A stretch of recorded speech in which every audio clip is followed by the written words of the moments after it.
یمن کا امیر تاجر امراؤل قیس یمانی، جس کو اللہ نے 2 بیٹیاں عطا کی تھیں، اس نے جب مولا علی علیہ السلام کے فضائل سنے تو آپ مدینے آئے اور مدینے والوں سے پوچھنے لگے کہ میں علی کے فضائل سن کے اس کا دیوانہ ہو گیا ہوں، اے مدینے والو مجھے امام علی کی خدمت میں لے کے چلو۔ جیسے ہی امراؤل قیس نے مولا علی علیہ السلام کے چہرے کو دیکھا تو آپ قدموں پہ گر گئے اور آنکھیں نم کر کے عرض کرنے لگی کہ یا علی، میں آپ کی محبت میں دیوانہ ہو چکا ہوں اور یہ چاہتا ہوں کہ آپ مجھے اپنے ہی شہر میں مقیم کریں اور میری ساری دولت ہدیتاً قبول کریں۔ امام علی علیہ السلام نے فرمایا، اے امراؤل قیس یمانی، تمہاری ساری دولت تمہاری دونوں بیٹیوں کی ہے، اس کو برابر تقسیم کر دو اور یہاں مدینے میں رہنا شروع کر دو۔ پھر وہ عرض کرتا ہے، یا علی، میں نے آپ کے حکم کو اپنی سر آنکھوں پہ رکھا، لیکن اب میرا بھی ایک عرض قبول کیجیے۔ میں چاہتا ہوں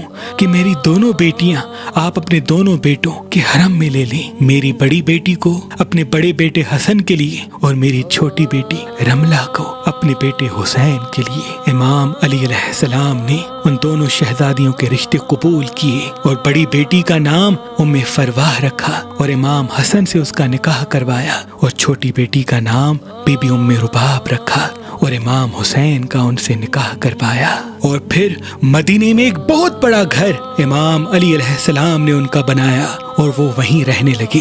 امراؤل قیس اپنی پوری دولت اپنی دونوں بیٹیوں میں برابر تقسیم کرتے ہیں، پھر وہ اپنی زوجہ کے ساتھ مدینے میں رہتے ہیں۔ آپ کی اور آپ کی زوجہ کی قبر آج بھی جنت البقیع میں موجود ہے۔ بی بی رباب امام حسین علیہ السلام کے نکاح میں آتی ہیں تو آپ کی سخاوت پورے عرب میں مشہور ہونے لگتی ہے۔ آپ کے گھر سے کوئی بھی سوالی خالی نہیں جاتا۔ بی بی رباب بہت ہی کم گفتگو کرتی تھی، یہاں تک کہ اگر کوئی آپ سے سوال کرتا تھا تو آپ امام حسین کو مسکرا کے دیکھتی تھی اور دل ہی دل میں یہ چاہتی تھی کہ اس سوال کا جواب آپ کے امام حسین خود دیں۔ اور امام حسین بھی بی بی رباب سے اتنی محبت کرتے تھے کہ جب بی بی رباب اپنے والد کے گھر جاتی تھی تو آپ فرماتے تھے کہ مجھے وہ گھر اچھا نہیں لگتا جس گھر میں رباب اور سکینہ موجود نہ ہوں۔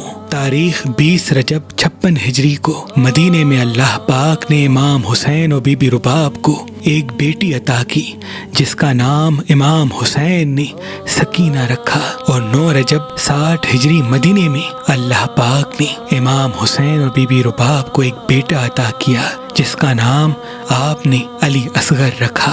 بس دور بدلتا رہا اور امام حسین نے مدینہ چھوڑنے کا فیصلہ کیا۔ یہ خبر جب بی بی ام رباب تک پہنچی تو آپ نے عرض کیا، اے میرے آقا حسین، میں اپنی پوری دولت آپ کے قدموں میں قربان کرنا چاہتی ہوں۔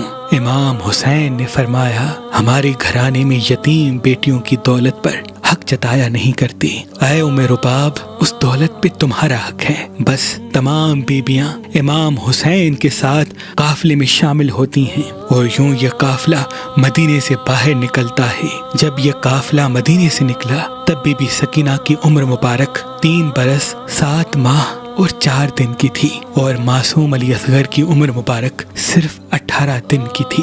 جابر ابن میسم فرماتے ہیں، جیسے ہی امام حسین کا قافلہ مدینے سے باہر نکلا کہ جیسے 2 الگ الگ قافلے چل رہے ہوں، ایک وہ قافلہ جس میں پورا بنی ہاشم تھا اور دوسرا وہ قافلہ جو امام حسین کے قافلے کے پیچھے آ رہا تھا جس میں جناب رباب اور ان کے خادمین تھے۔ بس جیسے ہی یہ قافلہ مکے پہنچتا ہے، امام حسین بی بی رباب سے فرماتے ہیں، اے رباب، اپنے تمام خادمین کو واپس مدینے بھیج دو، کیونکہ اب ہم مکے سے اپنا وعدہ نبھانے کے لیے جا رہے ہیں۔ اور جب 6 ماہ کے بعد یہ قافلہ مدینے سے مکہ اور مکہ سے کربلا کا سفر کر کے پہنچتا ہے تو نواسائے رسول پہ ظلم کی انتہا ہو جاتی ہے۔ 2 محرم 61 ہجری کو کربلا پہنچتے ہیں۔ 7 محرم کو آپ کا پانی بند کیا جاتا ہے اور یوں بچے التش پکارنے لگتے ہیں۔ جب 9 محرم کی رات آتی ہے تو بچوں کے خشک منہ ایسے کھلتے، ایسے بند ہوتے ہیں جیسے مچھلیاں پانی کے بغیر تڑپتی ہیں۔ بس کربلا کی مائیں اپنے بچے کو وصیت کرتی ہیں، ویسے ہی بی بی رباب علی اصغر کو سینے سے لگاتی ہیں اور کہتی ہیں، اے میرے اصغر، سب کے بیٹے جوان ہیں لیکن تیری عمر صرف 6 ماہ کی ہے۔ اے میرے بیٹے, مجھے قیامت میں اپنی دادی فاطمہ کے سامنے پشیمان نہ کرنا. کل ایسی قربانی دینا کہ قیامت تک میں سرخرو ہو جاؤں. بس صبح کا سورج طلوع ہوتا ہے, ہر کوئی شہید ہونے کے لیے میدان میں جاتا رہتا ہے, یہاں تک کہ امام حسین علیہ السلام تنہا رہ جاتے ہیں. بس آپ میدان میں آ کے کہتے ہیں, حل من ناصر ینصرنا. تاریخ نے لکھا, آسمان تڑپنے لگا, زمین ہلنے لگی, اور وہاں خیمے میں جھولے سے علی اصغر خود کو زمین پہ گرا دیتے ہیں. بیبیوں کے رونے کی آواز بلند ہوتی ہے. امام حسین خیمے میں آتے ہیں اور کہتے ہیں, اے زینب و رباب, ابھی میں زندہ ہوں, تمہارے رونے کی آواز باہر تک آ رہی ہے. اتنے میں بی بی رباب علی اصغر کو گود میں اٹھا کے امام حسین کے پاس لے کے آتی ہے اور کہتی ہے, اے میرے آقا, جیسے ہی آپ نے کہا کہ ہے کوئی مجھ غریب کی مدد کرنے والا, اس بچے نے اپنے آپ کو جھولے سے گرا دیا. امام حسین نے علی اصغر کے چہرے کو دیکھا, پیشانی کا بوسہ لیا اور پھر علی اصغر کو زمین پہ رکھتے ہیں. بی بی رباب دیکھتی ہیں جیسے کفن میں کسی بچے کو لپیٹا جاتا ہے, ویسے علی اصغر کو لپیٹ کر امام حسین سینے سے لگاتے ہیں اور فرماتے ہیں, میں علی اصغر کو پانی پلا کے آتا ہوں. آپ خیمے سے باہر نکلتے ہیں تمام بیبیوں کے ساتھ. بی بی رباب بھی خیمے سے یہ منظر دیکھ رہی ہوتی ہیں. امام حسین فوج یزید کے سامنے آ کے کہتے ہیں, اے میرے نانا کی امت, میں تمہارے رسول کا نواسا حسین ہوں اور یہ معصوم میرا بچہ 3 دن کا پیاسا ہے. اگر تمہاری دشمنی ہے تو مجھ سے ہے. اس معصوم بچے نے تمہارا کیا بگاڑا ہے؟ مجھے اس بہتی ہوئی فرات سے, جہاں سے مسلمان, کافر, یہاں تک کہ تمہارے جانور بھی پانی پیتے ہیں, مجھے بھی اس بچے کے لیے تھوڑا سا پانی دے دو. 3 دن مسلسل پیاسا رہنے کی وجہ سے اس کی ماں کا دودھ خشک ہو چکا ہے. امام حسین کے یہ مظلومانہ جملے جیسے ہی فوج یزید نے سنے تو وہ اپنے چہروں کو چھپا کے عمر بن سعد کو دیکھنے لگی اور کہنے لگی, اللہ کی لعنت ہو تم پر, تو ہمیں بچوں سے لڑنے کے لیے یہاں لے کے آیا ہے. اس بچے کو پانی دو ورنہ ہم تیرا لشکر چھوڑ کے جاتے ہیں. عمر بن سعد نے جیسے ہی دیکھا کہ یہاں بغاوت کا ماحول پھیل رہا ہے, وہ فوراً دوڑ کے حرملہ کے قریب جاتا ہے اور کہتا ہے, اے حرملہ, دیکھ کیا رہے ہو, اس بچے کا نشانہ لو اور فوراً شہید کر دو. حرملہ کہتا ہے, اے عمر بن سعد, میرے پاس تو صرف وہی تیر ہیں جن سے جنگلی جانوروں کا شکار کیا جاتا ہے, اس معصوم بچے کو کون سا تیر ماروں؟ عمر بن سعد کہتا ہے, جو بھی تیر تیرے پاس ہے اس سے اس بچے کا نشانہ لے. بس حرملہ نشانہ لیتا ہے, جیسے ہی نشانہ لے تیر اس کے ہاتھوں سے گر جاتا ہے. دوسری مرتبہ کوشش کرتا ہے, تیر اس کے ہاتھوں سے پھر سے پھسل جاتا ہے. جب تیسری مرتبہ بھی ایسا ہوتا ہے تو عمر بن سعد غصے میں کہتا ہے کہ تو عرب کا سب سے بڑا نشانے باز ہے اور تجھ سے یہ بچہ نہیں مارا جاتا. عمر بن سعد کہتا ہے, میں جیسے ہی بچے کا نشانہ لیتا ہوں تو پیچھے خیمے سے ایک بی بی قرآن سر پہ رکھ کے روتی ہے, شاید یہ اس کی ماں ہے. عمر بن سعد کہتا ہے, تو خیموں کی طرف نہ دیکھ, بس بچے کو شہید کر دے. تاریخ نے لکھا, اس تیر کی 3 نوکیں تھیں. جیسے ہی حرملہ علی اصغر کا نشانہ لے کے تیر چلاتا ہے, اس تیر کی ایک نوک علی اصغر کے ایک کان کو چیر کے دوسرے کان سے باہر نکل جاتی ہے. دوسری نوک گلے کو چیر کے امام حسین کے بازو پہ آ لگتی ہے اور تیسری نوک علی اصغر کی کمر کو چیر دیتی ہے. امام حسین کے ہاتھوں میں ننھا معصوم بچہ ایسے تڑپنے لگتا ہے جیسے مچھلی پانی کے بغیر تڑپنے لگتی ہے. امام حسین اپنے معصوم بچے کو دیکھتے ہیں اور چاہتے ہیں کہ خون علی اصغر زمین کے حوالے کریں. زمین روک کے کہتی ہے, اے نواسا رسول, اس معصوم بچے کا خون ہم پہ نہ پھینکیے گا ورنہ قیامت تک ہم سے اناج نہ اگلے گا. امام حسین چاہتے ہیں کہ اس معصوم بچے کا خون آسمان کے حوالے کریں تو آسمان رو کے کہتا ہے, اے نواسا رسول, اس معصوم کا خون ہماری طرف نہ پھینکیے گا ورنہ قیامت تک پانی نہ برسے گا.